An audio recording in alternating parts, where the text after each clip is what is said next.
Welcome back, Illumineers. Thank you for joining us on Maleficent Mondays. Today is the next in our budget series. One of the decks that's been interesting, that's been showing up recently, is an Emerald and Sapphire um, deck that is based a lot upon Aurora, giving everybody ward, and then high lower characters, and then using Eye of the Fates. Since it's much more difficult to get rid of those characters, the premise is you protect them with ward, and then you can literally quest with one character for, 3, 4, 5 lore at a time, and make it much more difficult on your opponent to get rid of it. Again, this again is a budget version, so obviously this is not really expensive, about $35. I had to go a little more expensive with this one than I did the other two because simply because the price of uh, you have to have 4 Aurora um, Dreaming Guardians, um, and the deck usually uses more Emerald cards. In particular, it wants Cusco's. Obviously, it wants Flynn Riders. It wants Cheshire Cats. Um, so I've had to go with a different, more budget-friendly suite. So into the deck. So I've got 6 1-drops. I got 3 Duke of Wesseltons. I have, or Weaselton as it should be pronounced, 3 Flounders, and then our 2-drops we've got 4 Aurora Royal Princess, whose stats are fantastic for this. Obviously, the two willpower is not great, but 2 lore is fantastic. And then we have 3 fills. Um, Phil is important here because he lets you trade um, um, one of your other characters that may not be so great in certain matchups for something bigger and better. Um, Phil puts in a lot of work in this deck, and it is even in the non-budget friendly version. I've got 3 Jaspers. Locking something with 2 or more lore out from questing is great. I've got 4 Jasmines. Obviously, she's only here because she produces 2 lore. And then we have some of the budget um, stuff in here. We have the 4 copies of Mickey Mouse Detective. Um, and then we're going to. So there's only 1 4-drop in this deck, and that's Tinkerbell. Most helpful. It gives you an evasive body with 2 lore that can make another of your characters evasive so that you can take out an opponent's evasive. Now, if you were doing the non-budget friendly, you'd want the 4-cost Emerald Hans. That's a 3/3 with 3 lore. Obviously, that's like an $8 card right now, so that's sort of out of the budget. So what we've done is we've done more ramp cards. So I'm running 4 1-jump aheads, so that we can skip the 4-drop entirely and max out on more 5 and 6 drops.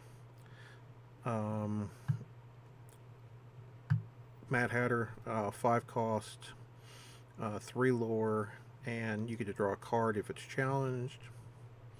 The Auroras, which we talked about earlier, being able to shift for 3 is also very good. But protecting your team is very important. So I've got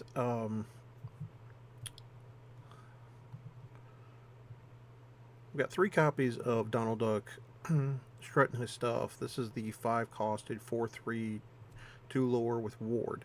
So he gives you a another character with Ward in the deck if you happen to not reach your Auroras in time. And your other 5-drop is Maleficent Uninvited. So 5 costed inkable 3/6 with 3 lore. It's a cheap rare. It's only about $1, a little more than $1. Now your 6 drops. Mother Gothel. Since we could have went with either Mother Gothel or Genie on the Job. Both of these are about the same price. I think Mother Gothel is about $250 a piece, and the Genie on the Job is moved up to about $350. So you could do either of those in the slots. A 3/6 is a decent body. They both had 2 lore. Genie obviously bounces something and has evasive. But Mother Gothel basically says your opponent's characters can't quest. And shutting off your opponent from questing, if you're in a racing situation, is fantastic. I went with Mother Gothel, slightly cheaper as far as dollar amount. And then we've got 3 copies of Mufasa. Our action suite, obviously, we went through the 1 jump aheads. I've also got 3 Mother Knows Best. A bounce spell or a bounce card is very useful, especially one that you can pay for free. And then last but not least is Eye of the Fates. So we know this card is fantastic because this one can pump up any of your characters lore totals before you quest, and it makes it so you can finish your opponent sooner than they realize. What's even better is if you get into the mid or late game and you drop 2 Eye of the Fates and then give something +2 lore and literally go to 20 on that turn out of nowhere, and they can't do anything. It's fantastic. So the primary objective in this deck is get your ramp pieces, ramp to your 5 and 6 drops. Aerial is really the most important one currently in this deck, in the budget version. You could even, if you wanted to, you could run Aladdin Prince Ali in one of the 2-drop slots because it also has Ward, giving you another cheap Ward character that is they can only deal with grab your swords, be prepared, or giant Tink Giant Fairy.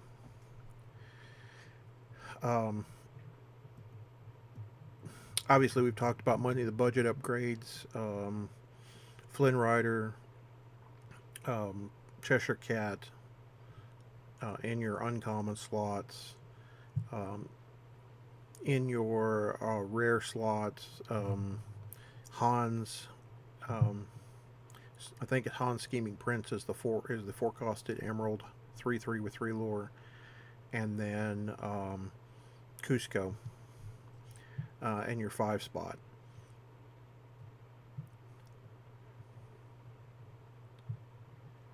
Alright guys, you will find a link to this deck list in the description below. So that's all for this week's Maleficent Mondays.